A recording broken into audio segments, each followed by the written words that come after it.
ನಮಸ್ತೆ. ಓಂ ನಮಃ ಶಿವಾಯ. ಶ್ರೀ ವಿಷ್ಣು ರೂಪಾಯ.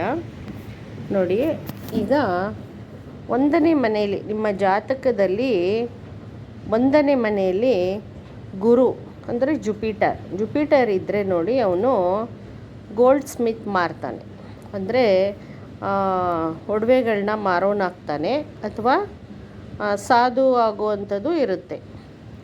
ಇದು ಕಲರ್ ಬಂದ್ಬಿಟ್ಟು ಯೆಲ್ಲೋ ಕಲರ್ ಮತ್ತು ಲಯನ್ ಅಂತ ಸ್ಥಾನ. ಲಯನ್ಗೆ ಎಷ್ಟು ಗೌರವ ಸ್ಟ್ರೆಂತ್ ಇರುತ್ತೋ ಆ ಥರ.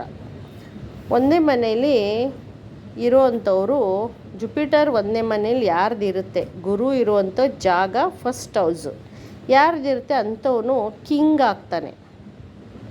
ಕಿಂಗ್ ಅಂದರೆ ರಾಜ ಆಗ್ತಾನೆ. ಮತ್ತು ಜಾಸ್ತಿ ಅವನು ಎಜುಕೇಷನ್ ತಗೊಳ್ತಾನೆ, ಮತ್ತು ದೀರ್ಘಾಯುಷ್ಯಾಗಿರ್ತಾನೆ. ಮತ್ತು ಅವನಿಗೆ ಸುಖ ಅನ್ನೋದು ಮಳೆ ಥರ ಸುರಿಯುತ್ತೆ, ಸುಖ. ಮತ್ತು ಅವರ ಅಪ್ಪ ಏನು ಅಂದರೆ, ಅಪ್ಪನ ಋಣ ಇಟ್ಕೊಂಡ್ರೆ ಎಜುಕೇಷನ್ ಮತ್ತು ಒಂದು ಜ್ಞಾನ ಏನೂ ಇರೋದಿಲ್ಲ. ಅಪ್ಪನ ಋಣ ಇಟ್ಕೋಬಾರ್ದು. ಯಾರು? ಫಸ್ಟ್ ಹೌಸ್ ಜುಪಿಟರ್ ಇರೋರು. ಕೇತು ಬಂದ್ಬಿಟ್ಟು, ಕೇತು ಮತ್ತು ಚಂದ್ರ, ಅದಾದಮೇಲೆ ಬುಧ, ಇವ್ರು 3 ಗ್ರಹಗಳು ಬಂದ್ಬಿಟ್ಟು ಅವ್ರಿಗೆ ಫೇವರಬಲ್ ಆಗ್ತಾರೆ. ಫಸ್ಟ್ ಹೌಸ್ ಜುಪಿಟರ್ಗೆ ಯಾರ್ದಿರುತ್ತೆ, ಅವ್ರಿಗೆ ಕೇತು, ಚಂದ್ರ ಮತ್ತು ಬುಧ 3 ಜನನೂ ಅವರಿಗೆ ಫೇವರಬಲ್ ಆಗ್ತಾರೆ. ಅಂದರೆ ಅವ್ರಿಗೆ ಒಳ್ಳೆ ಇದನ್ನು ಇದು ಮಾಡ್ತಾರೆ. ಮತ್ತು ಮೆಲಿಫಿಕ್ ಪ್ಲ್ಯಾನೆಟ್ ಅಂದರೆ ನೆಗೆಟಿವ್ ಪ್ಲ್ಯಾನೆಟ್ಟು ಸನ್ನು ಮತ್ತು ಶನಿದೇವ. ಇವರಿಬ್ಬರೂ ಸೂರ್ಯ ಮತ್ತು ಶನಿದೇವ ಇವರು ಪೂರ್ ಪ್ಲ್ಯಾನೆಟ್ ಆಗ್ತಾರೆ, ಅಂದರೆ ನೆಗೆಟಿವ್ ಪ್ಲ್ಯಾನೆಟ್ ಆಗ್ತಾರೆ. ಮತ್ತು 8ನೇ ಮನೆ 11ನೇ ಮನೆ ನಿಷ್ಫಲ ಆಗುತ್ತೆ. ಜುಪಿಟರ್ ಫಸ್ಟ್ ಹೌಸಲ್ಲಿರೋರಿಗೆ 8ನೇ ಮನೆ 11ನೇ ಮನೆ ಡೆಸ್ಟ್ರಾಯ್ ಆಗುತ್ತೆ ಜುಪಿಟರ್ಗೆ. ಫಾದರ್ ಅಂದರೆ ತಂದೆಯ ಒಂದು ಋಣ ಇಟ್ಕೊಂಡ್ರೆ ಮರ್ಕ್ಯೂರಿ, ಬುಧ, ಶುಕ್ರ, ರಾಹು ಮತ್ತು ಶನಿದೇವ ಇದು ಇವಿಲ್ ಪ್ಲ್ಯಾನೆಟ್ ಅಂತ ಹೇಳ್ತಾರೆ, ನೆಗೆಟಿವ್ ಪ್ಲ್ಯಾನೆಟ್ಟು. ಅದ್ರ ಪೊಸಿಷನ್ ಬಂದ್ಬಿಟ್ಟು 2ನೇ ಮನೆ, 5ನೇ ಮನೆ, 9ನೇ ಮನೆ, 12ನೇ ಮನೆ. ಮತ್ತು ಕೇತು, ಈ ನಾನು ಹೇಳಿದಂಥ ಒಂದು ಬುಧ, ಶುಕ್ರ, ರಾಹು, ಶನಿ ಇಷ್ಟು ಮನೆಯಲ್ಲಿ ನಾನೀಗ ಹೇಳ್ತೀನಿ ನೋಡಿ. ಈ ಮನೇಲಿ ಕುಂತಿದ್ರೆ 2, 5, 9, 12ನೇ ಮನೇಲಿ ಕುಂತಿದ್ರೆ, ಈ ಗ್ರಹಗಳು ಹೇಳಿದ್ನಲ್ಲ ಈಗ, ಅದು ಕುಂತಿದ್ರೆ ಮಾತ್ರ ಫಾದರ್ ಋಣ ಇರುತ್ತೆ ಅಂತ, ಅಂದರೆ ತಂದೆಯ ಋಣ ಇರುತ್ತೆ ಅಂತ ಅರ್ಥ. ನೋಡಿ, ಕೇತು 5ನೇ ಮನೇಲಿದ್ದರೆ ಅವ್ರಿಗೆ ತುಂಬ ಕಂಫರ್ಟಬಲ್ ಆಗುತ್ತೆ, ಅಂದರೆ ಅವರು ತುಂಬ ಚೆನ್ನಾಗಿರ್ತಾರೆ. ಅವ್ರ ಮಗ ಅಂದರೆ ಈಗ ಹೌಸ್ ನಂಬರ್ 5ನೇ ಮನೇಲಿರೋರಿಗೆ ಕೇತು, ಅವ್ರ ಮಗ ಬಂದುಬಿಟ್ಟು ಅವ್ರ ವಯಸ್ಸು 16ರಿಂದ 75 ಓಲ್ಡ್ ಏಜ್ವರೆಗೂ ತುಂಬ ಹ್ಯಾಪಿಯಾಗಿರ್ತಾರೆ, ಸಂತೋಷವಾಗಿರ್ತಾರೆ. ಮೂನ್ ಬಂದುಬಿಟ್ಟು 5ನೇ ಮನೇಲಿದ್ದರು. ಆಮೇಲೆ ಮರ್ಕ್ಯೂರಿ ಬುಧದೇವ ಬಂದ್ಬಿಟ್ಟು 5ನೇ ಮನೇಲಿದ್ದರು. ಆ ಒಂದು ಮನುಷ್ಯ ಕಿಂಗ್ ಆಗಿರ್ತಾನೆ. ಕೇತು ಮತ್ತು ಚಂದ್ರ ಮತ್ತು ಬುಧ 5ನೇ ಮನೇಲಿದ್ದರೆ, ಫಸ್ಟ್ ಹೌಸ್ ಜುಪಿಟರ್ ಇರೋರಿಗೆ 5ನೇ ಮನೇಲಿದ್ದರೆ ಈ ಗ್ರಹಗಳು ತುಂಬ ದೊಡ್ಡ ಒಂದು ವ್ಯಕ್ತಿ ಆಗ್ತಾನೆ. ಅವನು ಕಿಂಗ್ ಆಗ್ತಾನೆ. ಕಿಂಗ್ ಅಂದರೆ ರಾಜ ಆಗ್ತಾನೆ. ನೋಡಿ, ಸೂರ್ಯ ಮತ್ತು ಶನಿದೇವ ಈ ಮನೆಗಳಲ್ಲಿ ಇದ್ದರೆ ಅವರು ತುಂಬ ಬಡವ ಆಗ್ತಾನೆ. 7 ಮತ್ತು 8ನೇ ಮನೇಲಿದ್ದರೆ ಅವನು ಫಾರ್ಚ್ಯೂನ್ ಅಂದರೆ ತುಂಬ ಒಳ್ಳೆಯದಾಗುತ್ತೆ ಅವನಿಗೆ. ಸಾಮಾನ್ಯವಾಗಿ ಹೌಸ್ ನಂಬರ್ ಅಂದರೆ ಜುಪಿಟರ್ 1ನೇ ಮನೇಲಿರೋ ಸ್ಯಾಟ್ರನ್ನು ಮತ್ತು ಸನ್ನು ಅವರು ಇದ್ದಕ್ಕಿದ್ದಂಗೆ ಅವರು ನಿಶಕ್ತರಾಗ್ತಾರೆ, ಅಂದರೆ ಏನೂ ನಿಮಗೆ ಫಲ ಕೊಡೋದಿಲ್ಲ. ಆದ್ದರಿಂದ ಮತ್ತು ನೋಡಿ, 7 ಮತ್ತು 8ರಲ್ಲಿ ಇರೋರಿಗೆ ಅದರ್ಸ್ ಅಂದರೆ ಬೇರೆಯವ್ರದ್ರಲ್ಲಿ 7 ಮತ್ತು 8ರಲ್ಲಿ ಇದ್ರೂ ಅವ್ರಿಗೆ ಒಳ್ಳೆಯದಾಗತ್ತೆ. ಮತ್ತು 8 ಮತ್ತು 12ರಲ್ಲಿದ್ದರೆ ಅವ್ರಿಗೆ ತುಂಬ ಒಳ್ಳೆಯದು. ಅಂದರೆ ಸ್ಯಾಟ್ರನ್ ಅಂದರೆ ಶನಿದೇವ, ಬುಧದೇವ, ಶುಕ್ರ ಮತ್ತು ರಾಹು ಇದ್ದರೆ ಅವರು ಫಸ್ಟ್ ಹೌಸ್ ಅವ್ರಿಗೆ ಎನಿಮಿ ಆಗುತ್ತೆ. ಜುಪಿಟರ್ಗೆ ಎನಿಮಿ ಆಗ್ತಾರೆ ಈ ಇಷ್ಟು ಗ್ರಹಗಳು. ಯಾವುದ್ಯಾವುದು? Saturn, Mercury, Venus, Rahu. ಇವರಿಷ್ಟು 4 ಗ್ರಹಗಳು ಜುಪಿಟರ್ ಅಂದರೆ ಗುರುಗೆ ಎನಿಮಿ ಆಗ್ತಾರೆ, ಗುರು ಗ್ರಹಕ್ಕೆ. ಮತ್ತು ಜುಪಿಟರ್ 1ನೇ ಮನೆಯವರು ತುಂಬ ಅವರಿಗೆ ಒಂದು ಲಕ್ ಅನ್ನೋದು ಜಾಸ್ತಿ ಬರುತ್ತೆ. ಅವರು ಒಂದು ಕಂಪನಿ ಮಾಡೋಷ್ಟು ಸಾಮರ್ಥ್ಯ ಹೊಂದಿರ್ತಾರೆ. ಒಳ್ಳೆ ಪೊಸಿಷನ್ ಆಫ್ ಪವರಲ್ಲಿರ್ತಾರೆ, ಒಳ್ಳೆ ಪವರಲ್ಲಿರ್ತಾರೆ. Articles, relatives and works relating to Jupiter ಸಂಬಂಧಪಟ್ಟ ಒಂದು ಕೆಲಸದಲ್ಲಿ ಅವರು ತುಂಬ ಶ್ರೀಮಂತರಾಗಿರ್ತಾರೆ. ಅಂದರೆ ತುಂಬ ಒಳ್ಳೆ ಗುಡ್ ರಿಸಲ್ಟ್ ಎಲ್ಲ ಬರುತ್ತೆ ಅವ್ರಿಗೆ.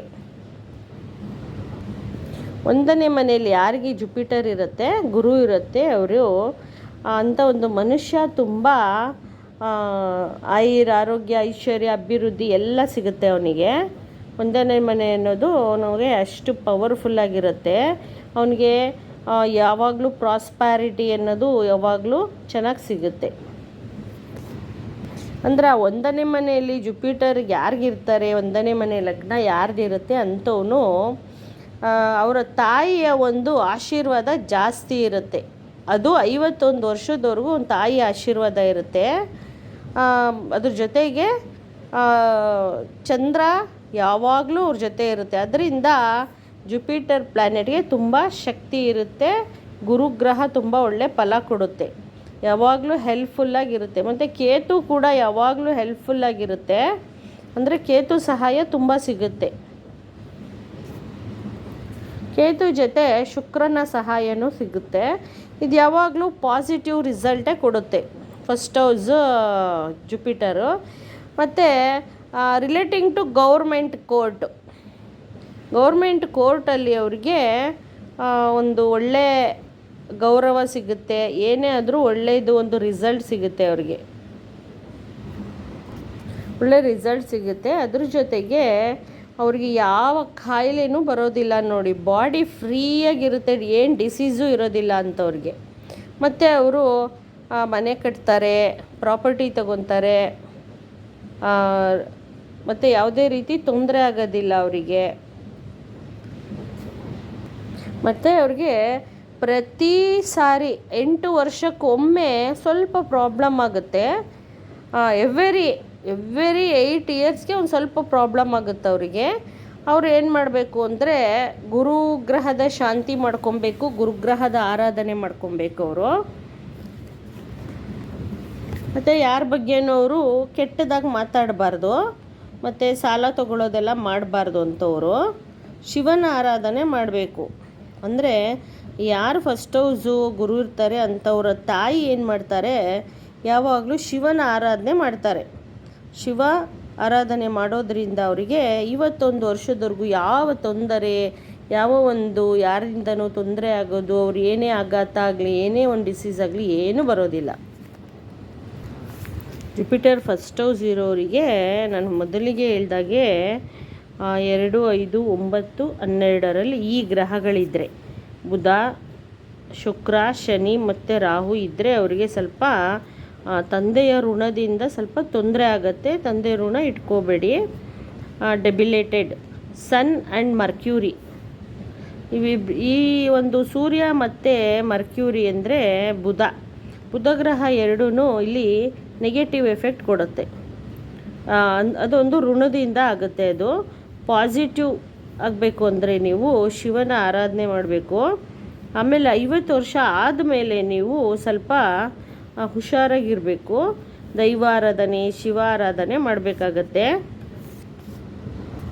ಮತ್ತು ಇವ್ರಿಗೆ ಎನಿಮೀಸ್ ಜಾಸ್ತಿ ಇರ್ತಾರೆ, ಶತ್ರುಗಳ ಕಾಟ ಜಾಸ್ತಿ ಇರುತ್ತೆ, ಹುಷಾರಾಗಿರಬೇಕಾಗತ್ತೆ. ಯಾರು ನೋಡ್ಕೊಂಬಿಡಿ. ಫಸ್ಟ್ ಹೌಸ್ ಜುಪಿಟರಲ್ಲಿ ಮತ್ತು ಅವರು ಜಾತಕದಲ್ಲಿ 9 ಮತ್ತು 11 ಮನೆಯಲ್ಲಿ ಸೂರ್ಯ ಮತ್ತು ಬುಧ ಇದ್ದರೆ, ಸೂರ್ಯ ಬುಧ ಇದ್ದರೆ ಅಂಥವ್ರಿಗೆ ಮೆಲಿಫಿಕ್ ಆಗುತ್ತೆ, ನೆಗೆಟಿವ್ ಆಗುತ್ತೆ. ಅದು ಸಿವಿಲಲ್ಲಿ ಏನಾದರೂ ಪ್ರಾಬ್ಲಮ್ ಆಗ್ಬೋದು, ಮನಿ ಪ್ರಾಬ್ಲಮ್ ಆಗ್ಬೋದು. ಮತ್ತು ಗೋಲ್ಡ್ ಯಾರಿಗೂ ಕೊಡಬೇಡಿ, ಗೋಲ್ಡ್ ಕೊಡೋದ್ರಿಂದ ತೊಂದರೆ ಆಗುತ್ತೆ.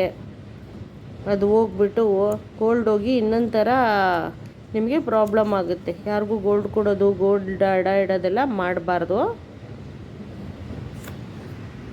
ಫ್ಯಾಮಿಲಿ ಏನಾಗುತ್ತೆ ಅಂದರೆ ಸ್ಯಾಟ್ರನ್ನು ಮತ್ತು ಸನ್ನು ಫಸ್ಟ್ ಹೌಸ್ ಇರೋರಿಗೆ ಏನಾಗುತ್ತೆ ಅಂದರೆ ಯಾವಾಗಲೂ ನೆಗೆಟಿವು ಇದಾಗುತ್ತೆ.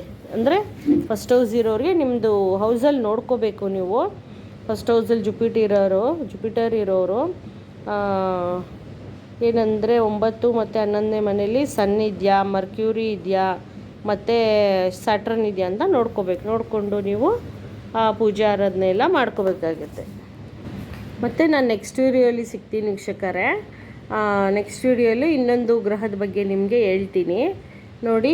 ಮತ್ತು ಇದಕ್ಕೆ ಪೂಜೆ ಎಲ್ಲ ನೀವು ಗುರುವಾರ ಏನು ನೆಗೆಟಿವ್ ಆಗಬಾರ್ದು ಅಂದರೆ ನೀವು ಸ್ಯಾಟರ್ಡೇ ಶನಿದೇವನಿಗೆ ಮತ್ತು ಭಾನುವಾರ ಏನು ಮಾಡಬೇಕು ಅಂದರೆ ನೀವು ಸೂರ್ಯದೇವನಿಗೆ ಅರ್ಘ್ಯ ಬಿಡೋದನ್ನು ಮಾಡಬೇಕು.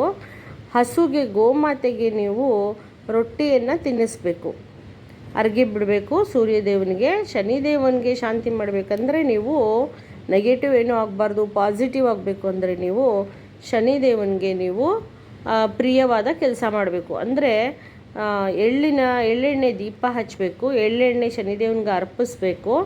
ಮತ್ತು ಯಾರಾದರೂ ಬಡವ್ರಿಗೆ ಸಹಾಯ ಮಾಡಬೇಕು. ಕಾಲಲ್ಲಿ ಯಾರಿಗೆ ಚಪ್ಪಲಿ ಹಾಕ್ಕೊಂಡೇ ಇರ್ತಾರಲ್ಲ, ಅವ್ರಿಗೆ ತೊಗೊಳಕ್ಕಾಗೋದಿಲ್ಲ, ಅಂಥವ್ರಿಗೆ ಹೆಲ್ಪ್ ಮಾಡಿ. ಯಾರಿಗೆ ಅವಶ್ಯಕತೆ ಇರುತ್ತೆ ಅಂಥವ್ರಿಗೆ ಊಟ ಕೊಡಿ. ನಿಮಗೆ ಶನಿದೇವನ ಆಶೀರ್ವಾದ ಸಂಪೂರ್ಣವಾಗಿ ಸಿಗುತ್ತೆ. ಮತ್ತು ನನ್ನ ಚಾನಲ್ನ ಸಬ್ಸ್ಕ್ರೈಬ್ ಮಾಡಿ. ನೆಕ್ಸ್ಟು ಮತ್ತು ನಾನು ವಿಡಿಯೋಲಿ ಮಂತ್ರ ಏನು ಹೇಳಬೇಕು ಅಂತ ಎಲ್ಲ ನಾನು ಹಾಕ್ತಾ ಇರ್ತೀನಿ. ನೆಕ್ಸ್ಟು ಗ್ರಹದ್ದು ತೋರಿಸ್ತೀನಿ, ನಾನು ಏನು ಮಾಡಬೇಕು ಅಂತ ಹೇಳ್ತೀನಿ ನಾನು. ನಮಸ್ತೆ ವೀಕ್ಷಕರೇ.